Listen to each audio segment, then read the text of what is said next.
Now coming to a very important section, section 12.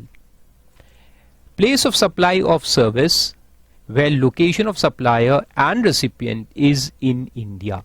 Means again, as in goods we saw two sections, domestic goods and import export goods.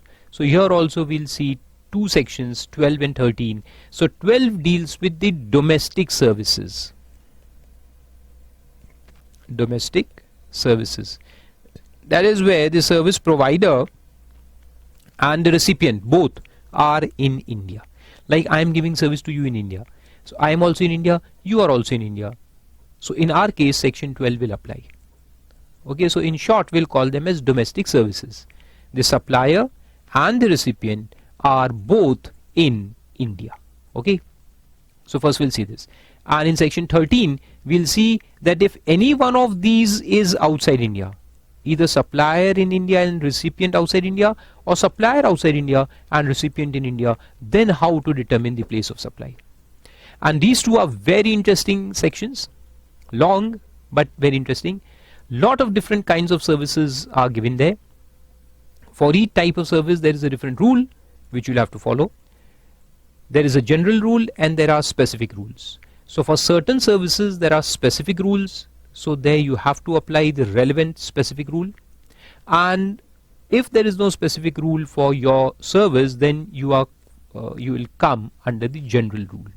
Okay, now we'll study 12, then we'll study 13, and then you also have to study them together, because there will be some service given here in 12 and then again given in 13, and the provisions of the two sections will differ. It will differ, the logic will differ, and as the logic differs, you have to remember them together also, that if this person gives service in India, then what to do, if this person gives service outside India, what to do. So if it is within India, 12 will apply, outside India 13 will apply, and the provisions may differ, so you have to remember the differences also, otherwise you will confuse in the exam. Okay, so let's see. I will not frighten you right now. Let's see, let's start. After we finish both the sections, it will become very simple for you, don't worry. The provisions of this section shall apply to determine the place of supply of services which where the location of the supplier and the location of the recipient is in India. Both are in India. Okay, now let's start. Subsection 2. Now subsection 2 says, it's a very interesting subsection, that is the general. Write down general. This is the general. And you know the rule of interpretation, generalia specialibus non derogant. Means general will not override the special. Means the special will override the general. That is a common rule. Special overrides general. Okay. So if some specific provision is given, then that specific provision will override, means overrule the general provision of law. So subsection 2 here is general, and subsection 3 to 14 are specific. So 3 to 14, if applicable, then you apply them, then you don't apply 2. If not applicable, then you apply 2. Okay, so let's see. The place of supply of services except the services specified in subsection 3 to 14. So this 3 to 14 are specific provisions. So if your service falls in any of these clauses 3 to 14, then you apply those clauses. If not, then you apply clause 2. So therefore this is called as general clause. Made to, a registered person, means this registered person is the recipient. To means to recipient. Shall be location of such person. So such person means the recipient. Means if I am giving service to you, and if we have to apply the general rule, I am giving service to you, then place of supply will be your place, location of the recipient, if you are a registered person. Okay, so if you have a registration in GST, you are a registered person, then I am giving service to you, so your place destination will become place of supply. Okay, logic is destination. Where the service is reaching, it is reaching to you. So you are the consumer of the service, so your place will be the place of supply. Secondly, made to any person other than a registered person. If I am giving service to you and you are not registered, then what? Then the location shall be location of the recipient where the address is on record. Now, even though you are not registered, accepted, you are not registered, you are just a consumer, you are not registered. But if your address is on record with me, I have taken your address on record and then I am giving you service, then still we will take your address, the address that you have given me. That address will be considered as place of supply. Means we will not leave the recipient. If he is registered, we will take his registered premises. If not, then if his address is taken by us, by the supplier, we know his address, then that place. And even if that is not there, you are not even a registered person, nor you have given your address to me. So I don't know where you belong. You just came and took a service from me and went away. I don't know where you belong. Then the location of supplier of service. Then the location of supplier of service. Okay, simple.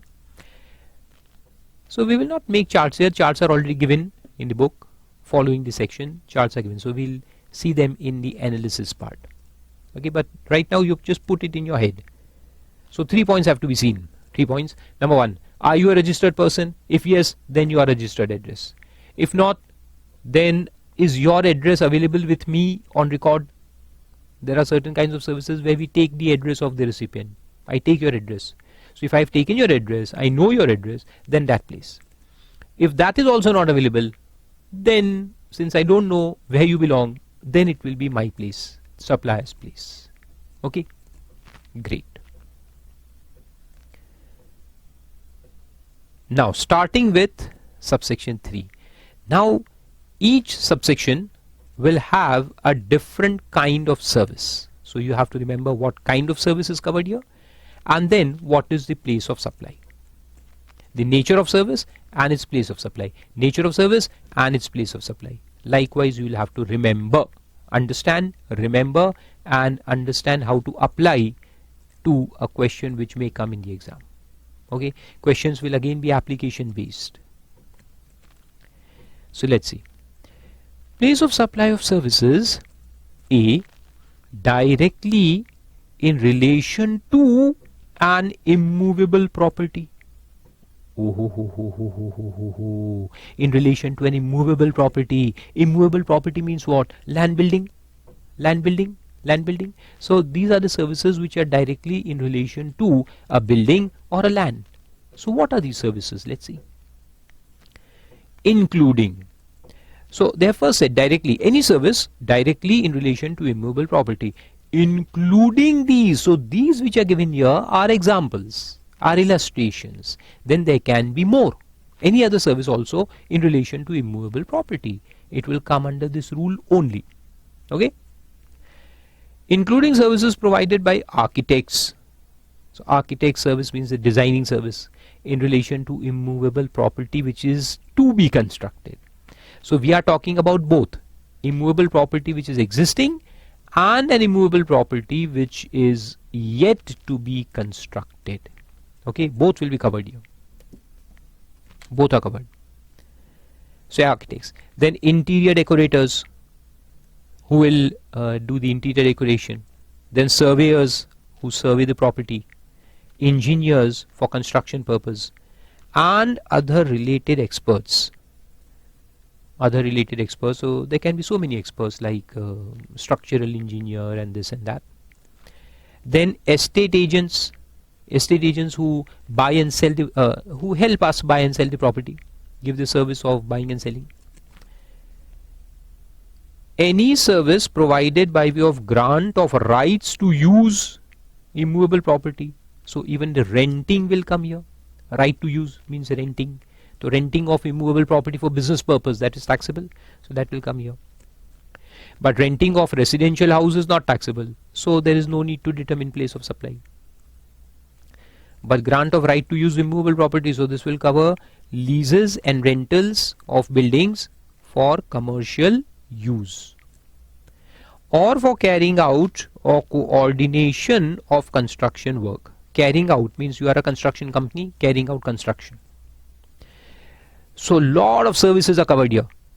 Architects, interior decorators, surveyors who survey the property, find out the value of the property, valuers, surveyors, engineers, then other experts, then estate agents who buy and sell, and the letting out of property as well as the construction of the property. So all these are covered here. Then B, by way of lodging, accommodation in a hotel. So lodging and boarding, so now hotel will come.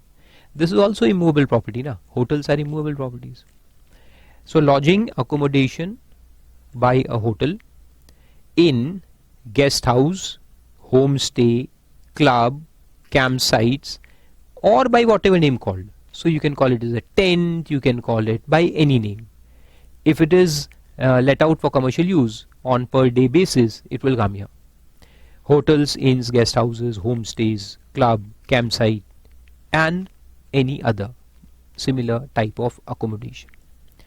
And including a houseboat or any other vessel, including a houseboat or any other vessel which is also used for staying purposes, like in Dal Lake, Kashmir, and in Kerala, you get these houseboats for long drives like 10 nights, 5 nights, and so on and so forth. So they will also be covered here. Even though they are not stationary, they are not immovable, but they will also be covered. Then by way of accommodation in any immovable property for organizing any marriage. So marriage halls, reception halls, they are covered here.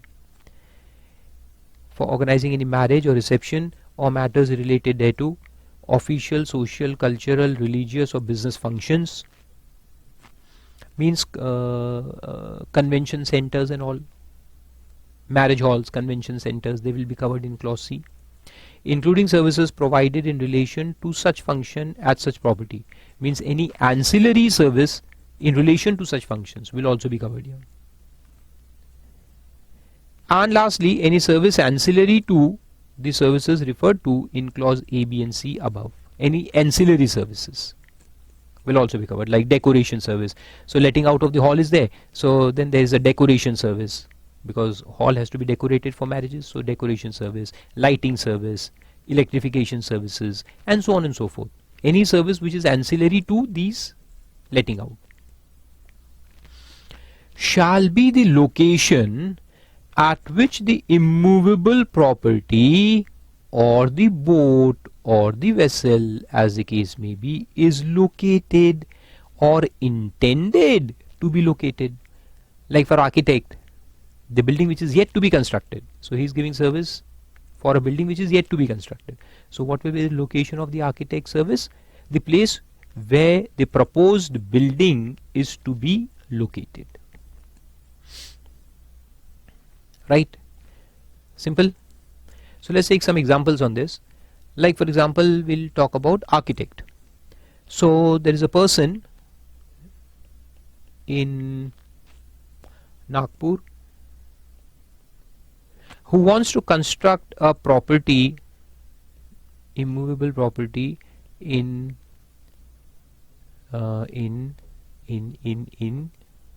Surat. He wants to construct a very good property, good looking property in Surat, Khubsurat, and the architect is of Kolkata. The architect is of Kolkata. So the architect provides service to this person in Nagpur. But where is the place of service?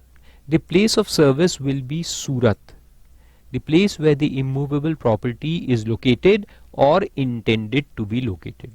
So this will be the place of supply, that is Surat. Okay, so in relation to construction and all other services in relation to immovable property, architects, interior designers, real estate agents, construction guys, then a person who does repairs and other services, all ancillary things, in relation to building. Then letting out of hotel rooms. So in case of hotel rooms also, what will be the place of supply? Very important point number C. It will be where the point number B, where the property is located, where the hotel is located. That will be the place of supply. Place where the hotel is located. Okay, where the hotel is located, or the inn or the guest house is located. Then point number C, reception halls and marriage halls. Again, the hall, the place where the hall exists. And fourth, ancillary services relating to these. Okay, so wherever the immovable property exists or is intended to be constructed.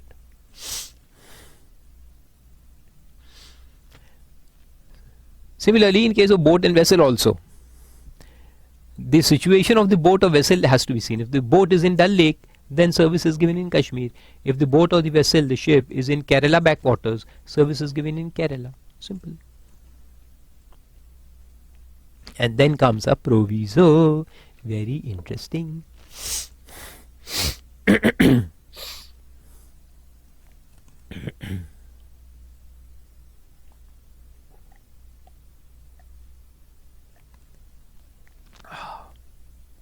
Just imagine that there is a boat, and that boat is not stationary. The boat is going to travel in the sea, like the cruise ships.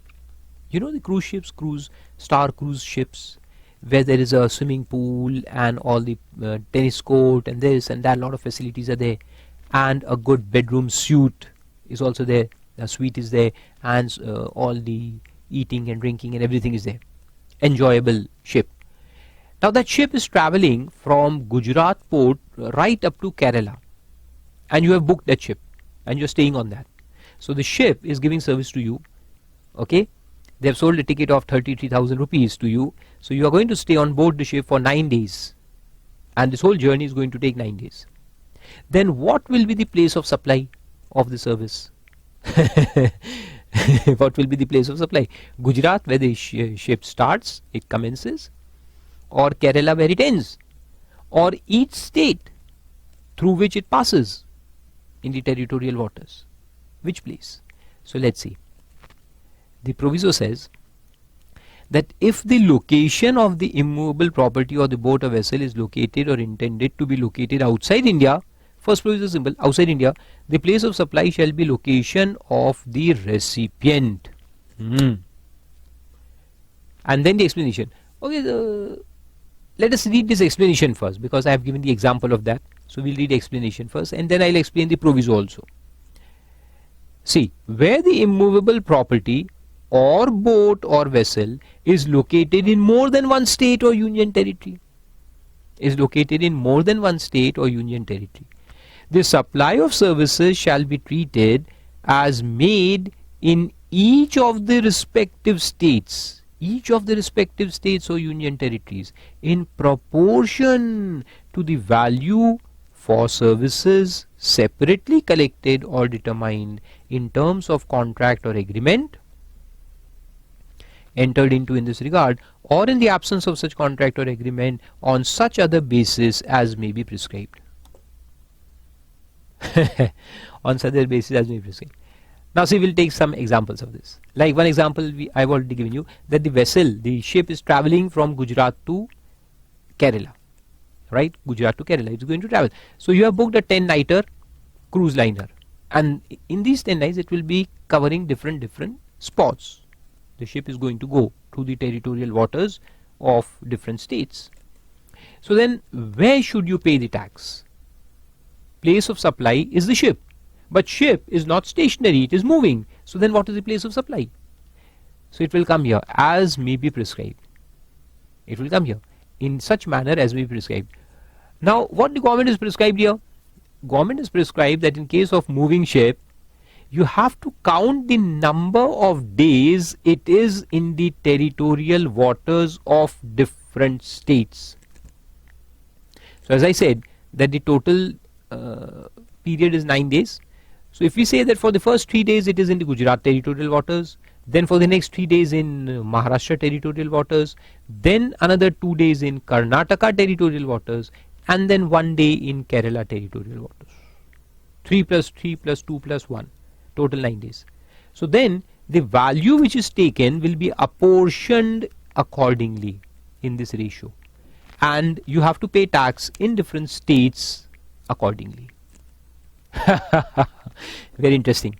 What you have to do, see the number of days during which that ship has been positioned in the territorial waters adjacent to different states. Interesting one. Okay. And if you talk about some stationary immovable property, like for example hotel. So what I've done is I'm going on all India tour again. All India tour, conducting seminars in different cities for CA, CS students. Okay. Mind power training programs. They are very beautiful programs. You must attend. If you come to know that I am coming to your city for a mind training workshop, you leave everything and come to that workshop. It is amazing, and you would have never attended such a program any time before. I am telling you that. And it has amazing results. Lot of benefits to be derived. So anyways, let's see. And the beauty is that I don't charge anything for that. They are free of cost. So I'm not advertising, you can say. Okay, so let's see. So now since I'm going on this all India tour, I have booked Taj. So I have contacted Taj group of hotels and I have booked their properties in 15 different cities. But I have done a corporate booking. So I have directly contacted the head office and I've told them that look, I'll be using Taj Hyderabad, and then Taj Bangalore, and then Taj Chennai, and then Taj Pune, Taj Mumbai, Taj Udaipur, Jodhpur, Ajmer nahi was that, what is the capital of Jaipur, then Kolkata, Delhi, and so on and so forth. So I have booked the Taj. So there is one service contract with Taj and myself, but I am using 15 properties in 15 different states. So how the amount will be apportioned in this case? Because it says, see the explanation, it says place of service will be each such state, each such state. Place of supply will not be one, place of supply will be each such state where the immovable properties are located. How to divide now? Because there will be 15 places of supply. So Taj will have to pay tax in 15 different states. So the point is that how much in which state. So again the value is either determined as per the contract. So they have said as per the terms of the contract. So if the Taj group of hotels has actually given me 15 bookings, but for each booking they have mentioned the amount separately.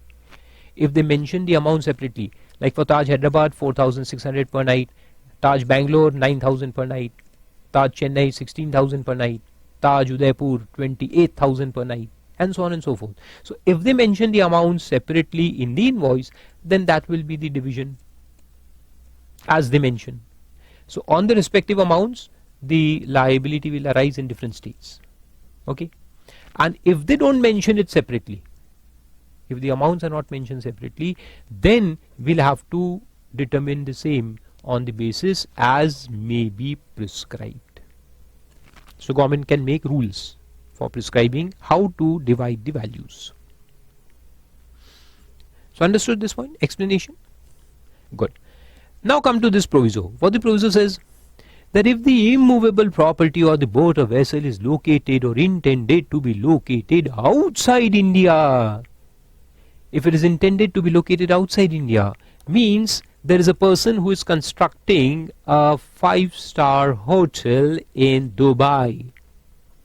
For example, Shah Rukh Khan is constructing a 5-star hotel in Dubai. And he has appointed me, Farooq Haque, as an architect for this purpose. He is Indian, I am also Indian. We are both India. We both stay in India, so Section 12 will apply. Section 12 says, place of supply will be the place where the immovable property is getting constructed. So place of supply will become Dubai, because the hotel is getting constructed in Dubai. So if it becomes Dubai, then it becomes non-taxable. It becomes non-taxable. Means the architect will not be liable to pay service tax.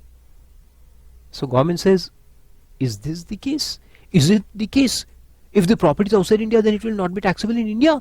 But the service provider and the recipient both are in India. Oh, ho, ho, ho, ho, ho, ho. This is not acceptable. This is not acceptable. So they make a proviso. And the proviso says, place of supply shall be location of the recipient. That is Shah Rukh Khan. So SRK is in Mumbai. So place of service will become Mumbai and not Dubai. It will be Mum and not Du. Okay? No Du, only Mumbai. See, government incorporates such deeming fictions. Deeming fictions so as not to let people avoid tax. Government wants tax in any case. So if the immovable property is outside India, they will deem it to be in India. Now see, this has a major repercussion. For example, let's see, renting is also covered. So if there is a hotel, in foreign country, okay, there is a hotel in Lakshadweep is in India. Let's talk about hotel in Mauritius. There is a hotel in Mauritius. If I, sitting here in India, book this hotel for 4 nights directly in Mauritius, I book with Mauritius hotel, Sida, directly, then section 12 will not apply, section 13 will apply. Section 13 will not charge this to tax. There will be no tax, there will be no GST. But if I book with Indian agent, means if the service provider is in India and I am recipient, I am also in India, so he gives me the rental of this hotel room, but the hotel is in Mauritius, then what will happen? It will become taxable. It will become taxable because then this proviso will apply.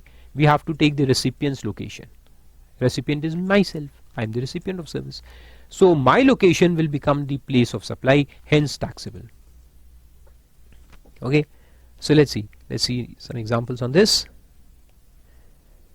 That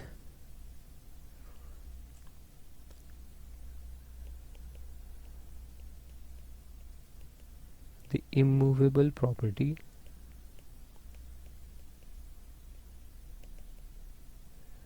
or boat or vessel, okay, if this is in India and the supplier and the recipient, they are also in India. So supplier is of, say, Kerala, recipient is of Maharashtra, and the immovable property is also in India, say in Tamil Nadu. Then what is the place of supply? The place of supply will be Tamil Nadu. That is the place where the immovable property or the boat or vessel is located. So Tamil Nadu will become place of supply. Second, if the supplier is of Maharashtra, recipient is of UP, and the boat or the vessel or the property in relation to which the service is given is in AP, Andhra Pradesh, then what will be the place of supply? Andhra Pradesh. Okay. But if the supplier is of Maharashtra, recipient is of Karnataka, and the boat or the vessel is in USA, whatever this property is, it is in USA, then what will be the place of supply? The place of supply will be the place of recipient. So if this is outside India, then we will not consider it. If this is in India, we will consider this. This becomes the place of supply. But if this is outside India, then forget this. Then you take recipient. So Karnataka will become the place of supply. Understood this point? Very good.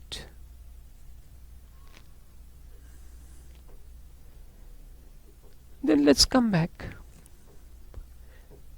So this is the first of the specific provisions. Now let's go to the second one, clause number 4. Place of supply of restaurant and catering services.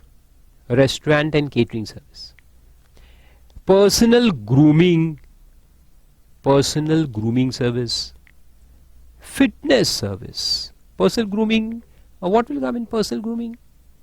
Personal grooming will be something like VLCC, personal grooming, and your spas. Spa is a better word. Spas, saloons, all that. Then fitness means gyms. Beauty treatment, again saloons. Health services, including cosmetic and plastic surgeries, shall be the location where the services are actually performed. So if your gym is in Bangalore, and I come to your gym and use the gym, then Bangalore, the place where the gym is the place of supply. Very simple point. So in case of restaurant, the place of restaurant will be taken. In case of fitness, the place of fitness. In terms of beauty treatment, the place where you give the beauty treatment. That's it. And where you perform the surgeries. Okay. Then next, place of supply of services in relation to training and performance appraisal. To a registered person shall be location of such person. If I give service to this Farooq Haque classes will come here. Training and coaching, and even performance appraisals can be there. We don't do it, but somebody may do it. To a registered person. If I give my service to a registered person, say for example I take GST lectures for Reliance Industries Limited for their employees, then I am giving service to Reliance. So it will be place of such person. That is the Reliance's registered address, registered office. And a person other than a registered person means you guys, the students, shall be location where services are actually performed, means where the class is held. So if I conduct a class in Mumbai, then Mumbai will become place of supply. If I conduct my class in Delhi, Delhi will become place of supply. It is irrespective where I belong and where the student belongs. Because students are unregistered persons, so it will be deemed to be the place where it is actually performed. So if I run a class in Delhi, place of supply will be Delhi. If I conduct my class in Chennai, place of supply will be Chennai. Okay.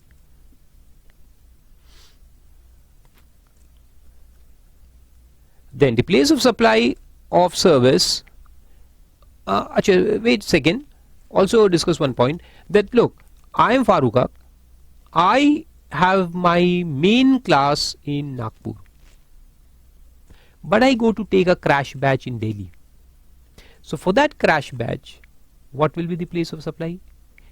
Delhi. For my main batch which I conduct in Nagpur, the place of supply will be Nagpur. And for crash batch which I run in Kolkata, the place will be West Bengal. If I run a crash batch in Delhi, that crash batch place, that is Delhi, will be the place of supply. Okay. Then the place of supply, point number 6, the place of supply of services provided by way of admission to a sale of tickets, a cultural, artistic, sporting, scientific, educational, entertainment event or amusement park. Now this is if it is taxable. We had seen that some tickets are exempt, but if it is taxable, then it will come here. Or amusement park is always taxable. Or any other place, and services ancillary thereto shall be the place where the event is actually held, or where the park or such other place is located.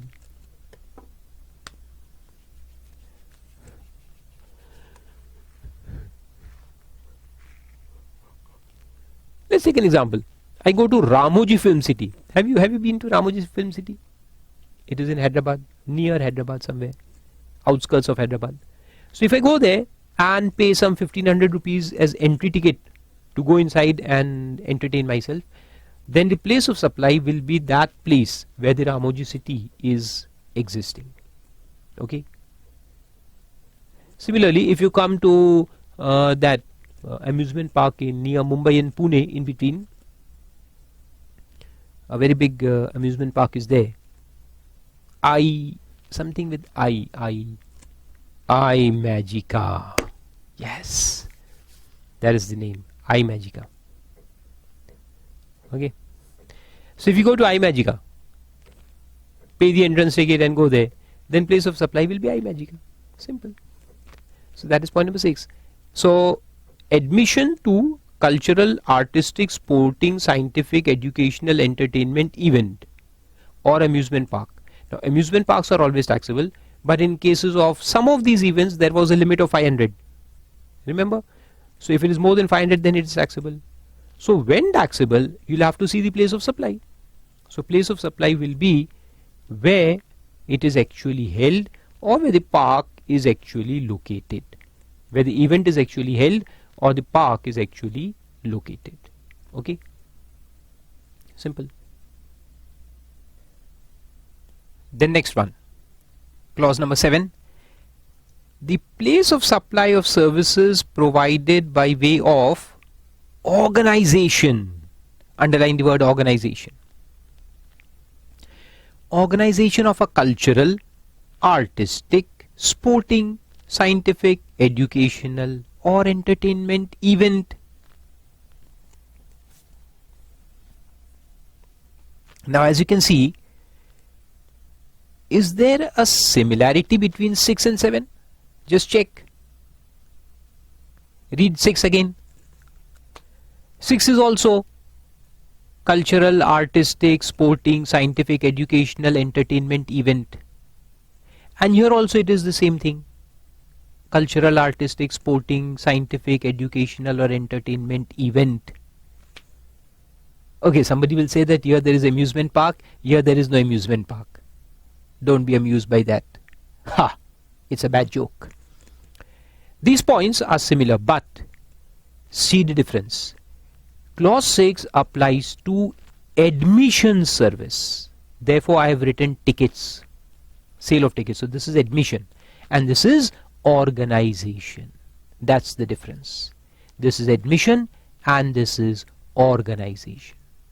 Now, you will say, sir, what is the difference between the two? Good question. See, first you have to understand this difference. Very important. There is a person who is who has organizer of event. For example, Farooq Haque classes. Farooq Haque classes is going to organize a program, a musical program of Arijit Singh. We are going to call Arijit Singh in New Delhi, and all our students would be invited, of course, for a fee. For the example at least, though I'll organize for you free of cost, no doubt. But in the example, we'll be organizing it for fee. Okay? So we are organizing this event, Arijit Singh live.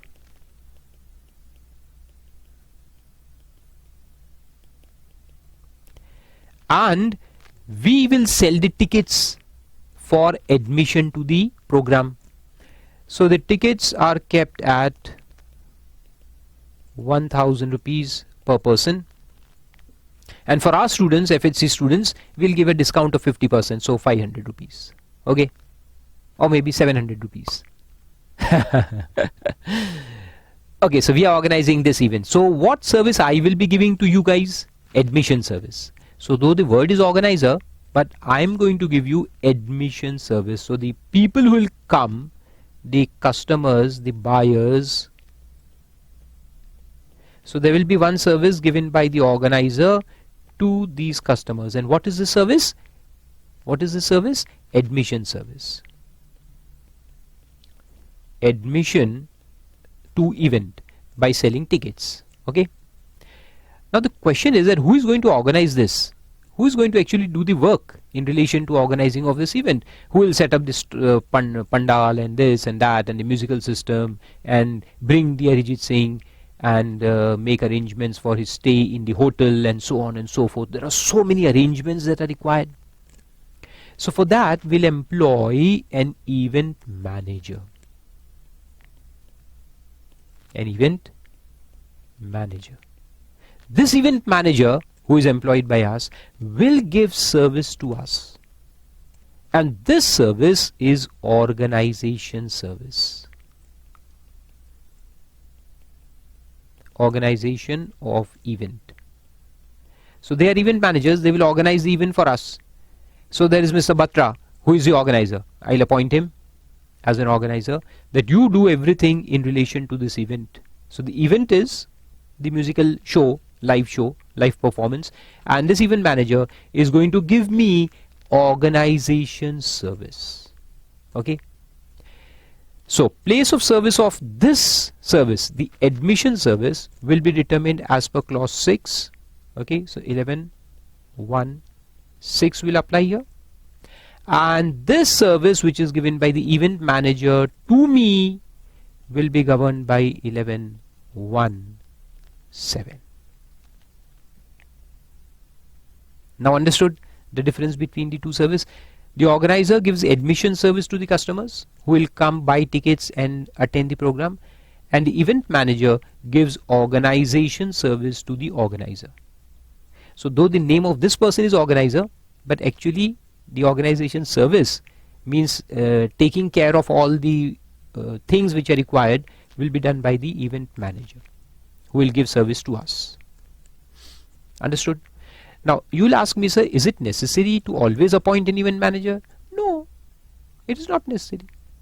If I am capable enough, I will manage my show myself. I don't have to call an event manager. But if I call him and if he gives service to me, then 11(1)(7) will apply. Okay. So now clear? Very good. So now see the place of supply. So 6 is applicable to admission. Oh, sorry, I have written absent-minded professor. Make it section 12, not 11. So please do the correction. It's good that it clicked before it was too late. This is 12(1)(6) and 12(1)(7). Ha! Good. Otherwise some student would have messaged me, sir, you have written section 11, it is wrong, it should be section 12. And then I would say that, look, I'm absent-minded professor, so don't mind. Okay. So let's see now. So organization of a cultural, artistic, sporting or entertainment event, including supply of services in relation to conference. So now there are additional points. Supply of service in relation to conference. So I can appoint an event manager even for holding conference. I want to hold a conference, a big conference, and I'll call upon the event manager to hold it for me, to do all the arrangements. Then business fairs are there, exhibitions, celebrations. These days even people call event managers for their birthday parties and similar events. So you can write down besides that, besides point number A, event management service. In short, this is called as event management service. Okay, in relation to any of these events. So that is clause A. The next is clause B, services ancillary to the organization of any of the events or services referred to in clause A. Ancillary services. So ancillary services will mean all the ancillary services, like this is the event manager who will be organizing all this. Then we'll need mic and sound system. So the person who provides the sound system in relation to these events, that will come as ancillary service. Then there will be pandal and shamiana contractor. He will set up the pandal, the stage. Then there will be a decorator who will do all the decoration on the stage. Then there will be another person who will provide us the chairs in the hall. Then there will be another person who will provide some other kind of service, which is ancillary to organizing of these events. Then there is a person who will provide us with the partitions which are put in business fair. We'll have to make stalls. You make stalls? So a person will give us the partition walls and all. So all these things will come here in ancillary to the organization of any of these events or services referred to in clause A. Events or services. Services means these: conference, exhibition, etc. Or assigning of sponsorship to such events. Even if somebody is becoming a sponsorer, the service given to him will also be covered here in the same clause, number 7. So even sponsorship of these events will be covered by 7. So main organization, event management, then ancillary things and sponsorship. Now what is the place? To a registered person. If the service is given to a registered person, shall be the location of such person. So we will not see where the event is held. Okay, we are not going to see where the event is going to be held. We are going to see what is the place of the recipient. So come back to this example. Farooq Haque classes is a registered person. Where? In Nagpur. So FHC is a registered person in Nagpur. They have their place of business in Nagpur. Okay, registered person in Nagpur. So this event manager may be of Delhi. He is providing service to FHC of Nagpur for organizing this program Arijit Singh Live in Delhi. The program is being held in Delhi. Program is going to be held in Delhi. But this event manager is providing service to me, who is a registered person in Nagpur. So the place of service of this service will be, place of supply, I mean to say, place of supply of this service will be Nagpur, because I am a registered person. So as per 1217, the POS will be Nagpur, even though the event is being held in Delhi, and even though the event manager is also of Delhi, but place of supply will be Nagpur, because it is given to a registered person. Simple? Very good. Then come back. So this was the first point, that if it is given to a registered person, then the location of such person. Great. Now if it is given to a person who is not a registered person, then what? So clause 2 applies. To a person other than a registered person means if Farooq Haque classes, for example, if Farooq Haque classes is an unregistered person, then what? Shall be the place where the event is actually held. So then we will see the place where the event is held. So if the organizer instead of Farooq Haque classes is some normal person, some individual, Mr. Abhishek Mohta. Abhishek Mohta is organizing this program, Arijit Singh Live. Now Abhishek Mohta is just a person, he is just an individual. He is not a registered person. He is not a businessman. So then the event management service which is given by the Delhi based event manager to Abhishek Gupta, whoever that is, will be Delhi, because the event is being held in Delhi. And if the event is held outside India, interesting, if the event is held outside India, in this case, in this particular case, if the event is held outside India, the place of supply shall be the location of the recipient. Location of the recipient. And in this case, location of recipient will mean his residence, because he doesn't have a business place. He is unregistered. So if he is unregistered and if he doesn't have a business place, then the location is the residence. We have seen the definition in the definition chapter. If you are a registered person, then location is your registered address. If you are not a registered person, or if you are a registered person but you take service at some other fixed place of business, then that fixed place of business. And if both are not there, then we take residence.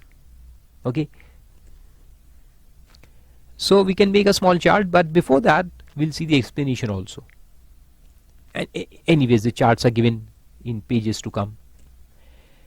Now the explanation says that where the event is held in more than one state or union territory, and a consolidated amount is charged for supply of services relating to such event. Now take an example. I just told you that I'll be holding Arijit Singh Live program in Delhi. Okay. Now as soon as I told this point that I'm holding this program in Delhi, lot of my other students of other states would have thought, why not in our place? So my Hyderabad students would say, sir, this is wrong. This is wrong. This is na-insafi against us. This is not justified. You must hold a program in Hyderabad also. Then my Bangalore students, so many students in Bangalore, they would say, no, sir. Why not in Bangalore? and so on in Mumbai and Kolkata and so many other places. Now we have got students across India, 600 cities to be precise, more than 600, including small towns and villages and big cities. So I say, okay, I cannot take Arijit Singh to 600 places, but yes, let us organize in 10 top cities. So we decided to organize in 10 cities, situated in 10 different states. And then the people of that state can come to that place to watch Arijit Singh live. Okay, so now I am organizing the program in 10 cities in 10 states. I have given the work to one event management company, complete work to one event management company. And that event management company, say for example, Zombie event management company is there. Zombie event management company.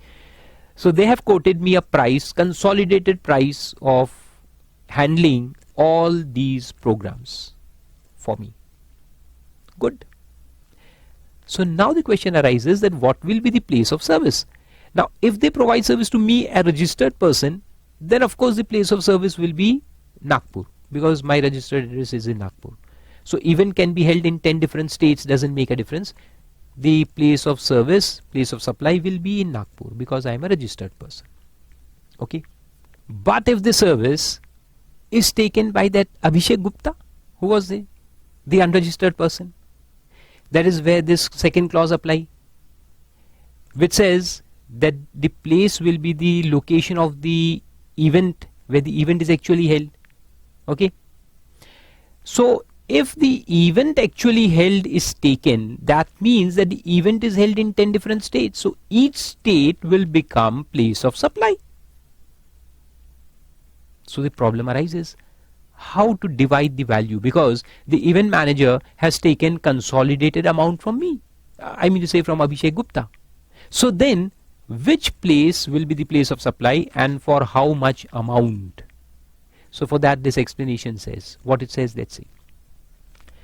That if it is at different places for which a consolidated amount is charged, then the place of supply of such service shall be taken as being in each of the respective states or union territories in proportion to the value for services separately collected or determined in terms of the contract or arrangement, means agreement, entered into in this regard, or in the absence of such a contract or agreement on such other basis as may be prescribed.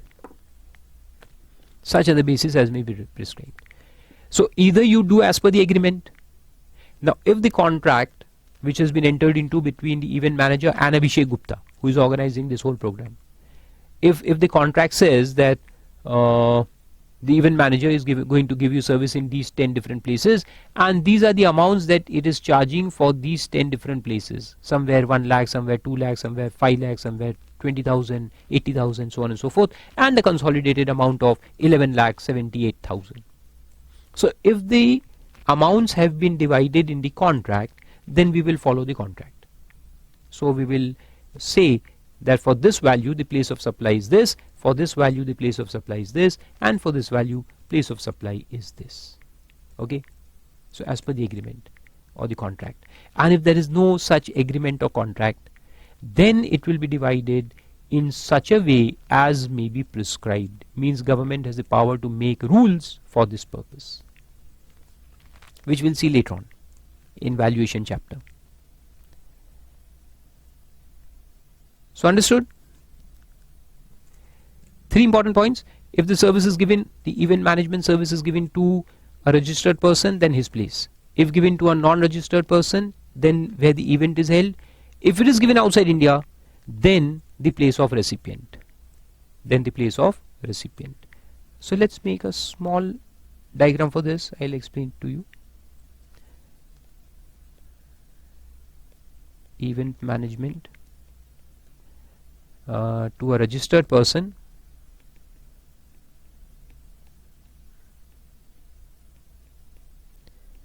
then his place, which is obviously in India because registered place will be in India only. So wherever the event is held, event may be held in India, event may be held outside India. it will always be his place. His place means the registered person's place, which is obviously in India. Means it will be taxable even if the event is held outside India. Even if I hold Arijit Singh live program in Dubai, my place is Nagpur in India. That will be the place of supply. Number 2, to unregistered person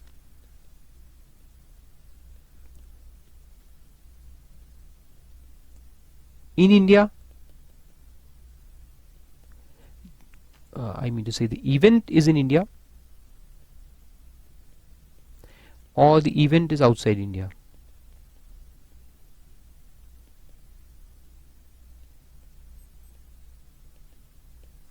The event is in India or the event is outside India. If the event is in India, then the place of event, where the event is held. And in other case, if the event is outside India, then the location of the unregistered person.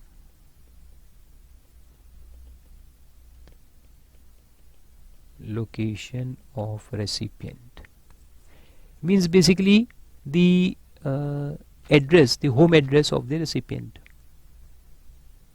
which will be in India, obviously. Means in any case the GST will be chargeable.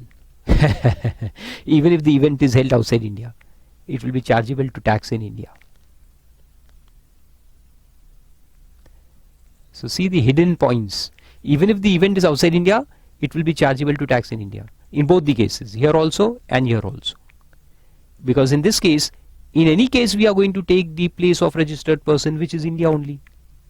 Whether event is held in India, whether event is held outside India.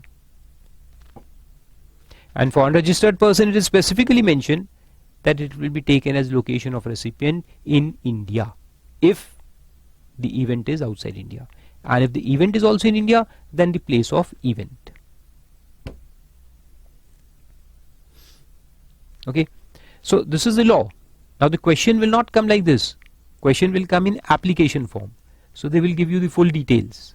Mr. Abhijit Singh, not Arijit Singh, Abhijit Singh is the event manager and he organizes an event for Abhijit Singh. Lot of confusion. Abhijit Singh is the event manager. He is organizing the program for Abhishek Gupta for an event of Arijit Singh live. Too many Singhs in one example. Okay. So question will be like that. So come back. And then the explanation that if it is held in several states, then you have to divide the value in terms of the contract or agreement, and if there is no contract or agreement, then as will be prescribed by the government. Then coming to point number 8. The place of supply of services by way of transportation of goods, including by mail or courier. Including mail or courier. So transportation of goods including mail courier to a registered person shall be location of such person, and to a person other than registered person then shall be location at which such goods are handed over for their transportation. Where they are handed over for their transportation means when I hand over the goods for their transportation. So this applies to transportation of goods. So it can be railways, it can include trucks and lorries, it can include, I mean to say, GTA. So railways, GTA, ship, airline, and including mail or courier. So in mail it will mean that express mail parcels, okay, and courier. But it is for goods, huh? So you can write down it includes everything, all modes of transportation of goods: air, ship is also called as vessels, then by road, that is GTA, and post office. Mail means the post office, express parcel post we have seen, and courier. All of them are covered here. Okay, so if given to a registered person, so if Farooq Haque classes sends consignments, the boxes, to students, then the mail or the courier is giving service to me, Farooq Haque Classes, which is a registered person. So I have given my GST and number to them, means I am a registered person. So place of supply will be my registered office. Okay, if given to registered person, shall be location of such person. If I am not registered person, then it will be the place where you hand over the goods to that carrier, to the transporter. You hand over the goods to the transporter. So for example, take your example. You are not a registered person. Very good. You have to you are making a gift. It's a good example.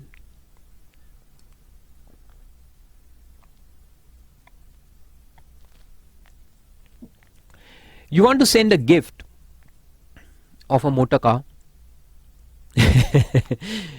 Okay, let's take a simple example of a watch. To Farooq Haque sir, because you have scored very good marks in DT, IDT. So you want to make a gift to Farooq sir. Thanks for that. Now what you do is you go to a courier. You go to a courier shop and you will hand over that box to the courier along with my address. Of course, all of you know my address. It is given in the book. On the last page you can see back cover page. Okay, send it there. So you will hand over it to the courier guy. You go to walk into a DHL office or DTDC office or any courier, you will hand over the goods. Or you go to a mail post office and make an express parcel post in my name. Okay, so in that case, the place where you are handing over the goods to the courier will be the place of supply. That will be the place of supply, not the destination of courier. So then that courier will come to Nagpur and the courier guy will bring that beautiful gift to me and deliver it to my office. That is not the place of supply. Place of supply will be when you, my dearest lovely student, hand over that gift box, that is goods, to the courier or the post office. Okay, simple, good. So if the service is given to registered person, then location of the registered person. If given to non-registered person, then the place where the goods are handed over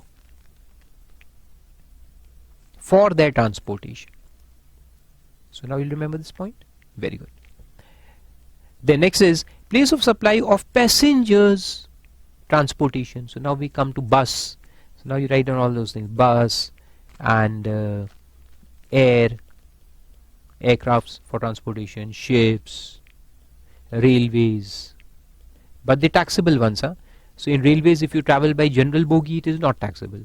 So here we are talking about the first class and the AC class. Okay. And in bus also, the stage carriage non-AC is exempt. So we are talking about AC stage carriages or AC contract carriages. Then in air, we are talking about the taxable airlines. So if you travel to Bagdogra or the northeastern states by air, it is exempt. So are you remembering all the exemptions? Very good. You have to. So these are interlinks that you have to remember. Okay. No problem if you're not recalling it right now, but you should recall after 1 or 2 revisions. So let's see. Transportation of passengers, service to a registered person again. So if we are registered persons and we are traveling by air, then location of such person means my location.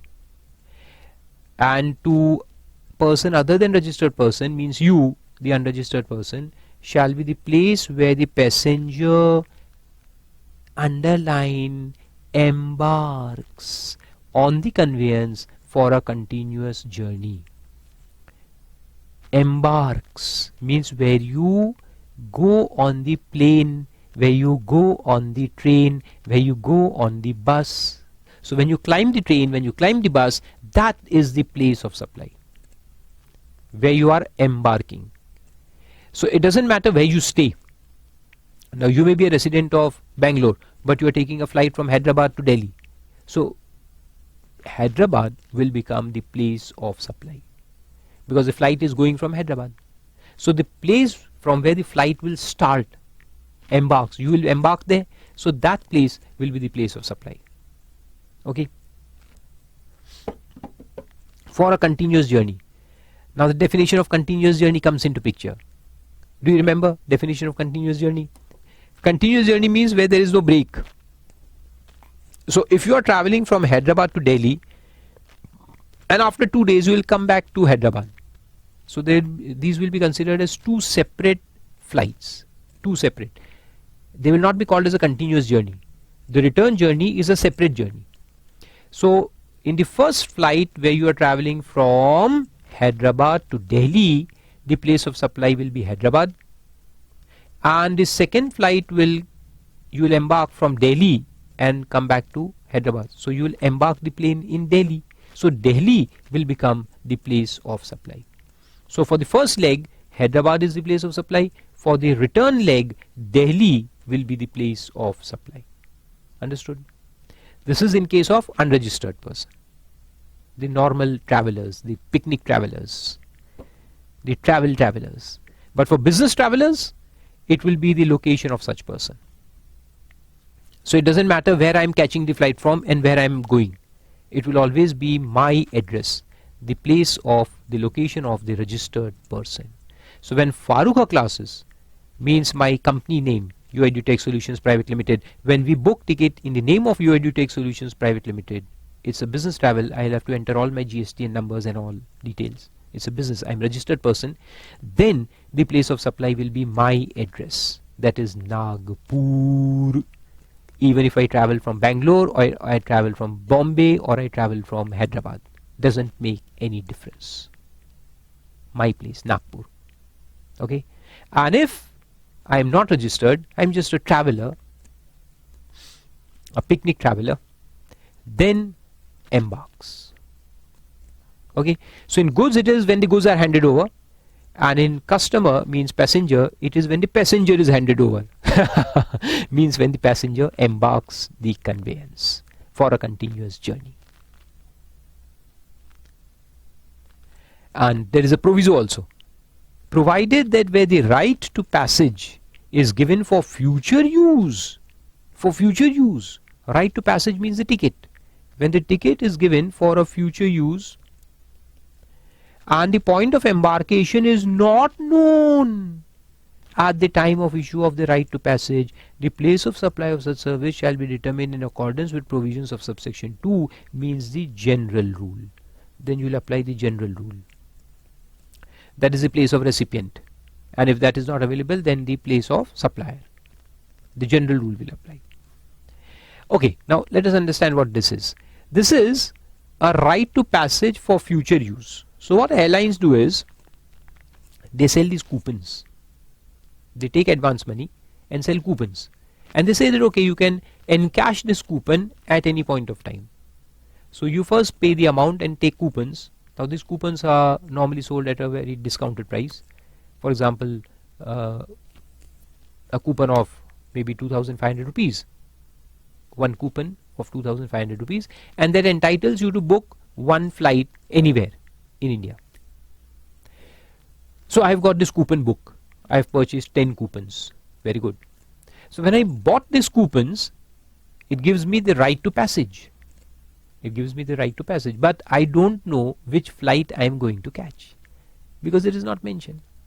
I'll decide at a later point of time. These coupons are valid for 6 months, so I can use them anytime within 6 months. So then when I decide to travel from Bangalore to Delhi, I will take this coupon, or I'll write the number online, enter the number, and I'll get a ticket. So when the coupons are given, when the right to passage is given, the point of embarkation is not known. It will be known separately later on. So in that case, what will be the place of supply of the coupons as per the general rule? You'll have to find out as per the general rule. And the explanation then clearly says that for the purpose of this subsection, the return journey shall be treated as a separate journey. I already gave you the example. Return journey. You are traveling from Hyderabad, Delhi and Delhi, Hyderabad. Return journey. So they will be considered as two separate journeys. So when you climb the plane from Hyderabad, means embark, that will be the place of supply, and for the next flight you are climbing the plane at Delhi, so that will be the place of supply. So for one way, POS Hyderabad, for the return, POS Delhi. Even if the right to passage is for the onward and return journey is issued at the same time, means even if the ticket is bought at the same time, that doesn't make a difference. Return journey will always be considered as a separate journey. Then 10. The place of supply of services on board a conveyance. Services on board a conveyance. So this we saw for goods also. Now this is for service. Services on board a conveyance. So services will include food that is served on board, and other services like internet services. These days they provide internet also, 2 GB at some 100 rupees or something, internet service, and so on and so forth, etc. Whatever other services they give on board a flight, on board a ship, on board a bus. Okay, conveyance can be anything, including a vessel, means a ship, an aircraft, a train, or a motor vehicle. Shall be the location of the first scheduled point of departure of that conveyance for that journey.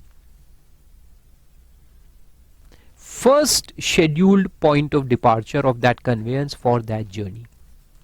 Means if a flight is going from Delhi to Nagpur, it will offload some passengers and some new passengers will come in. Then the flight will take off and go to Pune. Then it will go from there to Bangalore, and then it will stop there. So that is the complete leg of the journey. Flight takes off from Delhi, goes to Nagpur, from there it goes to Pune, and from Pune it is flying to Bangalore. So that number which is there, SG273, you get the flight numbers. So flight number denotes the passage, the flight schedule, where it is going and to where it is going. So this is called as one journey, one complete journey of the conveyance of that plane. Now, whether the service is given in this leg, when the flight is going from Delhi to Nagpur, they will serve some food. Then when it will again fly, they will again serve food. And then when it will fly in the third leg, they will again serve food. So whether food is served in this leg or in this leg or in this leg, place of supply will always be considered as Delhi. The first scheduled point of departure of that conveyance. So the first scheduled point of departure is Delhi, right? So the place of supply will always be Delhi for services which are given any time during this journey. Any time during this journey, place of supply will be Delhi. Another example, that even if this is an international flight, even if it is an international flight, so it is taking off from Delhi, it will go to, from Delhi it goes to Bangkok, from Bangkok it will fly to Singapore, and from Singapore it is going to fly to Sydney. So this is that complete journey Indian Airlines plane is going. So first it will land in Bangkok, then from there it will go to Singapore, and from there it will go to Sydney, and then the flight ends. So this is a long flight. Any service which is given here or here or here, anywhere in the duration of this flight, right from Delhi to Sydney, anywhere some service is given in any of these legs, the POS will be Delhi, the first scheduled point of departure. So even if the service is given in this leg from Bangkok to Singapore, that service is taxable in India to GST, because POS will be Delhi, POS will be India. Interesting. And if you take the reverse case, if it is flying back from Sydney to Singapore, then from Singapore to Bangkok, and from Bangkok it will come to Delhi. The next day the flight has to come back. So now the first scheduled point of departure is Sydney. So POS will be Sydney. So in the return leg, the POS will be considered as Sydney, because that is the first scheduled point of departure. So whether the service is given in this leg or this leg or this leg, POS will be Sydney. And for this, the POS is Delhi. Okay, understood? Very good.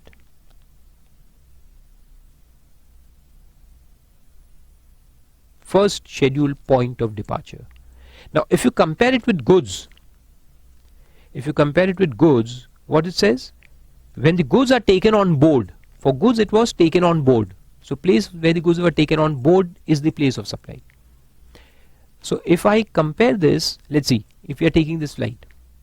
Now the goods that are sold on board the conveyance may be taken from anywhere.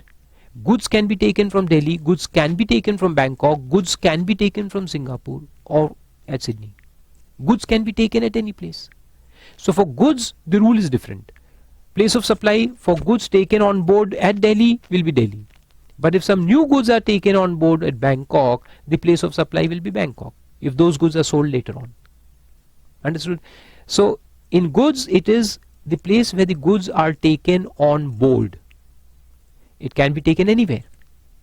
But for service, it is always the first scheduled point of departure. Understood? Very good. So all these interlinks have to be understood so that you don't confuse later on. Then the 11th one, very interesting one. Place of supply of telecommunication services. It's a long one. Telecom services, including data transfer, broadcasting, cable and DTH television services to any person. So anything which comes in the radio waves is covered here. All kinds of radio waves, radio frequency. It can be telecommunication, the phones and all, mobile phones, landline phones, then data transfer, data roaming and all, then broadcasting, there is television broadcasting, cable and DTH. So all these services are covered here. Let's see what is the place of supply.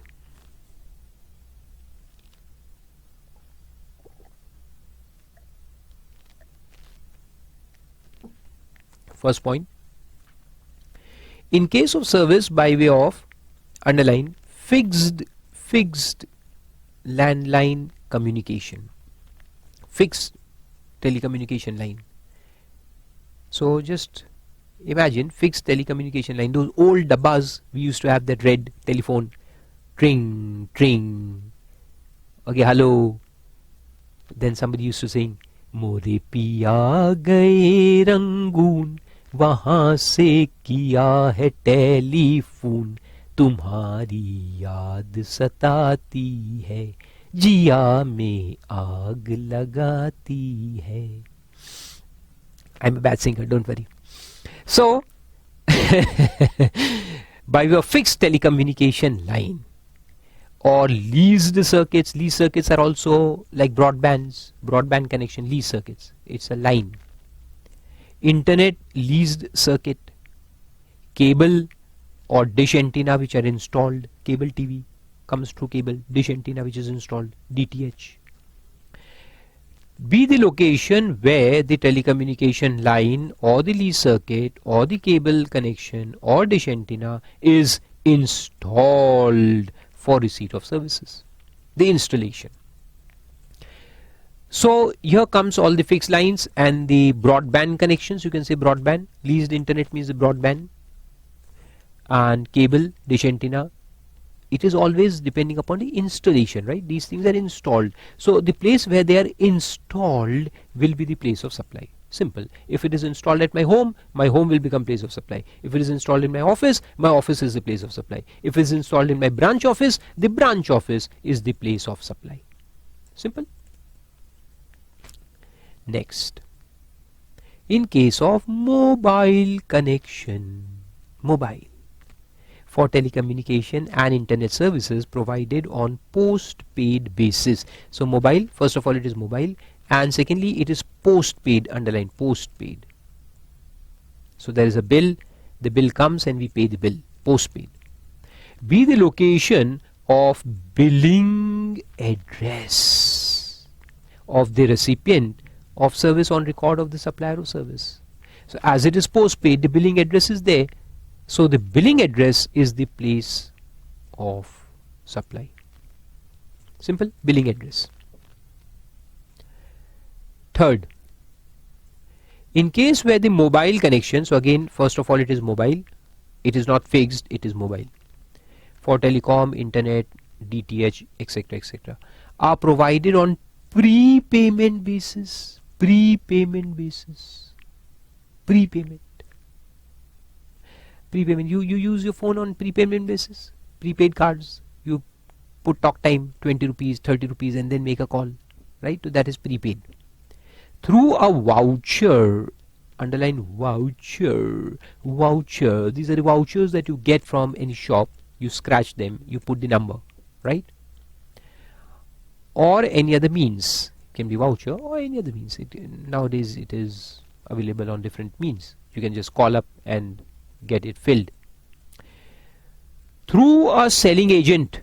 Now see, you are buying a voucher through a selling agent or a reseller or a distributor of subscriber identity module card, SIM.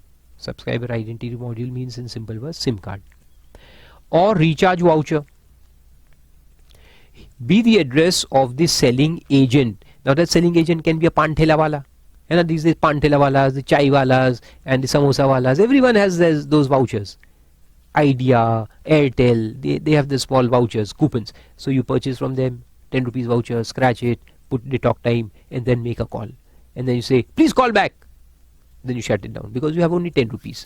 Then the call comes from there. Then you talk for length.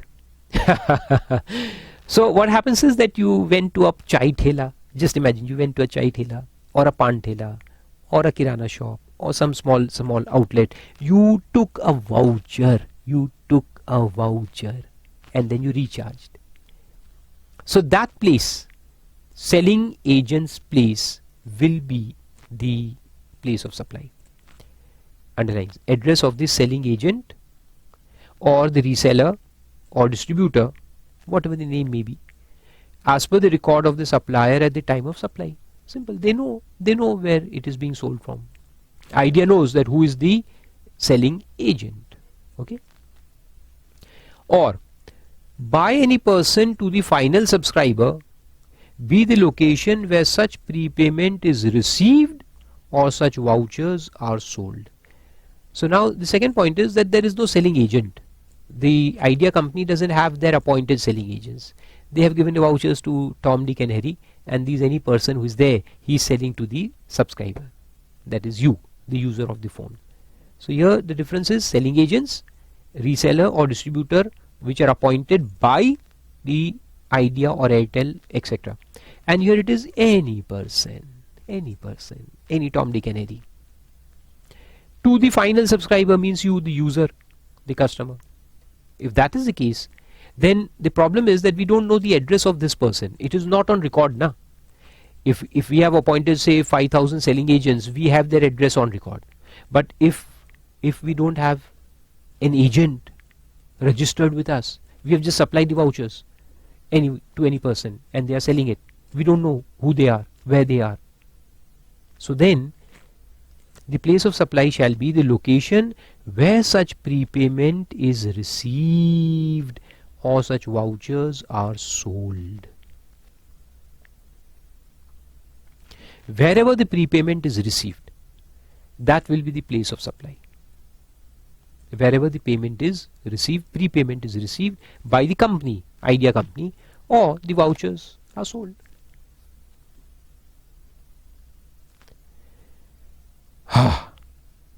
Then in other cases, be the address of the recipient as per the records of the supplier of service, and where such address is not available, the place of supply shall be location of supplier of service. So in any other case, means which are not covered by A, B or C.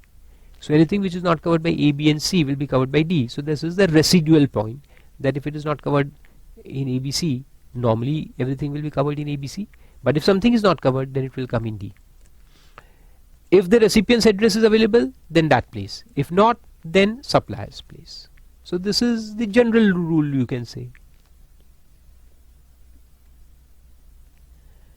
And provided that where the address of the recipient as per the records of the supplier of service is not available, the place of supply shall be location of supplier of service.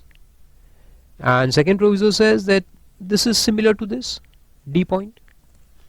And second proviso says that if such prepaid service is available on recharge, or the recharge is made through internet banking or other electronic mode of payment, the location of the recipient of service on record of the supplier of service shall be the place of supply of such service. Whatever is the place of recipient on record, that will be taken if he purchases through internet banking or electronic mode.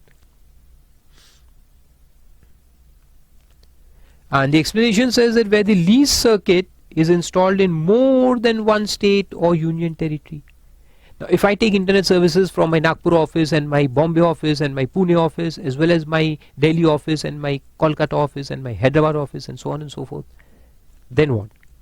And a consolidated amount is charged for the supply of service of renting of such circuit. This is similar to earlier ones that we have seen. As per the agreement, if the division is done as per the agreement, then see the agreement or the contract. And if there is no such division, then as per the rules prescribed by the government. So that is simple. Then next is number 12, place of supply of banking and other financial services, including stock broking, even stock broking is covered here, to any person shall be location of the recipient of service on record. If the recipient's address is on record, then that place, and if not, then the supplier. So this is the common logic. Similarly, insurance service on the same lines. Now these are all simple ones. Insurance services, LIC giving insurance service. So if they are giving it to a registered person, the location of such person, and to unregistered person, then the supplier himself. And lastly, number 14, the place of supply of advertisement services to central government, state government, to central government, state government. So now just imagine a situation here. This is to be imagined. I am an advertising company and I am giving advertisement service to government to be put in several newspapers across India.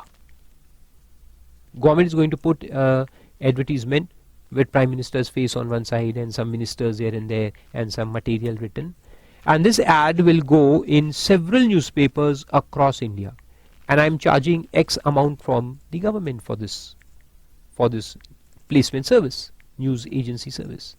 So what will be the place of supply?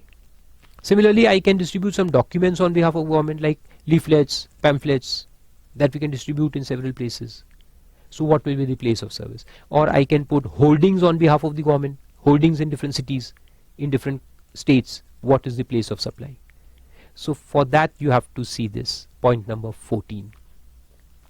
Place of supply of advertisement services to central government, state government, statutory body or local authority, meant for the states or union territories identified in the contract or agreement, shall be taken as being in each such state or union territory, and the value of such supplies specific to each state or UT shall be in proportion to the amount attributable to services provided by way of dissemination in the respective states or union territories, as may be determined in terms of the contract or agreement, or in the absence, in such manner as may be prescribed. So similar to other ones that we have seen, that I am giving this service to the government, right? And I have mentioned there that I will be putting 4 newspaper ads in Maharashtra, 6 in Andhra Pradesh, 5 in Tamil Nadu, 7 in UP and Bihar and Jharkhand, and so on and so forth. And I have written the amounts also separately for each one of them, and then total comes to 11 crores. So if I mention the amount separately, if the agreement says so, if the contract mentions it, then each such state will be the place of supply for the respective amounts. Okay, for respective amounts.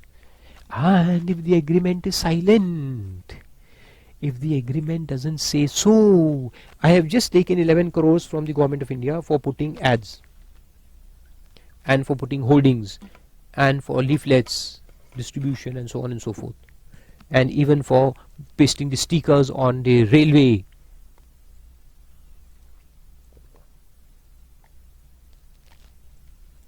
and here and there. Then what? So then, on the basis as may be prescribed. So what is prescribed? This we'll see. We'll see a notification here. Okay. So it's like that, and then the analysis is given. Analysis is simple. Just go through it. We have already seen in detail. So all the points are put together in chart form here. Like the general provision, the general rule is to a registered person, then location of such person. Other than registered person, if address is available on record, then that address of the recipient. If no, then the supplier's place.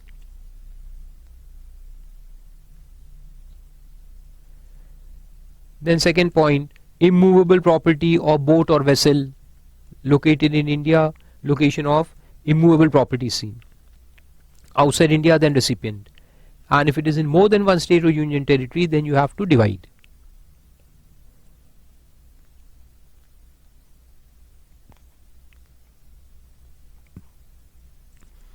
Then performance-based services, which includes that restaurant, personal grooming, fitness, beauty treatment, health, cosmetic surgery, plastic surgery, all those services, where it is actually performed. Then training and performance related, to a registered person, then his place, to unregistered person, then where the service is actually performed. All these you have to go through it once. Then admission to event, where the event is actually held, admission. And for organizing, it is different. For organizing, we have to see whether it is given to registered person or other person. This one, for the organizing of the event. If given to registered person, then location of such person. Other than registered person, then where the service is actually performed. And if it is outside India, then location of recipient in India. And if it is given in more than one state or UT, then you have to divide it proportionately. So likewise, all these points are there. Transportation of goods, then transportation of passengers, then services on board a conveyance, first scheduled point of departure, and then POS of telecommunications service. Now here make one correction in your book. Make one correction. Point number J, take out point number J, and there is one correction there. Correction of arrows actually. All the points are correct. But in your book you will find that this third one, where the billing address of recipient is available, this is shown as part of this one. Right? So there is an arrow from here coming down here. Please remove that arrow and make this point of number 2. Okay? And this one, provided through selling agent or reseller, this you will find attached to this, in this sub part of this. So again remove that arrow and put it there. Service provided on prepaid basis. Okay, so make these 2 corrections. That is it. Other things are correct. Then banking service is there, insurance is there, and then advertisement. And then come to that notification number 12 by 2017 regarding this advertisement. So it was given there now, as may be prescribed. So let's see what the government has prescribed. So it says the board's guideline deal with determination of proportion of value attributable to different states or UTs in case of advertisement services supplied to central government, state government, statutory bodies or local authority in the absence of contract. So if there is contract, then you have to follow the contract. If there is no contract, then you have to follow these guidelines. Let's see. Very interesting guidelines. In case of newspapers and publications, first. Now very less to explain, you have to remember. Okay, lot to remember, nothing to explain. Less to explain. In case of newspapers and publications, amount payable for publishing an advertisement in all the editions of a newspaper or publication published in a state or UT, the value shall be the value of advertisement service attributable to the dissemination in such state or UT. So what it says, that you have put several ads in several newspapers, right? Some in this state, some in the other state. So you have to, and for example, I have taken from the government 11 crores, right? I have charged government 11 crores for this service. And then when I put these ads, I would have incurred the cost. Obviously, I'll have to make payment to the newspapers now. So I have incurred the cost. So the charges that I have recovered from government will be divided in the same proportion in which the cost has been incurred. So the newspapers collectively in Maharashtra have taken from me 1 crore, newspapers in Andhra have taken 3 crores, newspapers in Tamil Nadu have taken 5 crores. So these are the costs. So the amount that I have taken from the government will be divided in the same proportion. Understood? Then, second one. In case of printed material like pamphlets, leaflets, etc., amount payable for distribution of specific number of such material shall form basis. Number means if I have printed 50,000 pamphlets and out of 50,000, 20,000 are distributed in Bihar, 20,000 in UP and 10,000 in Jharkhand. So services given in 3 states, 20, 20, 10. So that is the ratio. Now you divide it and POS will be in each state. Simple. So number of pamphlets will be the base of division. Then in case of holdings, if we have put holdings on behalf of government, then amount payable for holdings located in each state shall be the basis. Means again the cost. Cost will be the basis of division. So I have put holdings in several states and incurred the cost, and then I have taken some amount from the government. So the amount taken from government will be divided in this same proportion in which I have incurred the cost in different states. But this is other than on trains. This is normal holdings, the roadside holdings. Then D, where advertisements are placed on trains. On trains. The problem with the normal holding and this is that train keeps moving. Normal holdings is at a particular place, is on a particular square, but trains keep moving. So now the breakup of amount payable will be on the basis ratio of length of railway track in each state or UT for that train. Means if the train is going from Delhi to Chennai, the Tamil Nadu Express, and we have put advertisements on Tamil Nadu Express, then we will see the length that it passes through each state, the distance. So 40 kilometers it runs in Delhi, and then 100 kilometers in UP, then 500 kilometers in MP, then 300 kilometers in Maharashtra, and another 200 kilometers in Karnataka likewise, and Telangana, and so on and so forth. So that distance is that it is traveling in each state will form the basis of division. Very interesting. Then in case of advertisements on railway tickets, on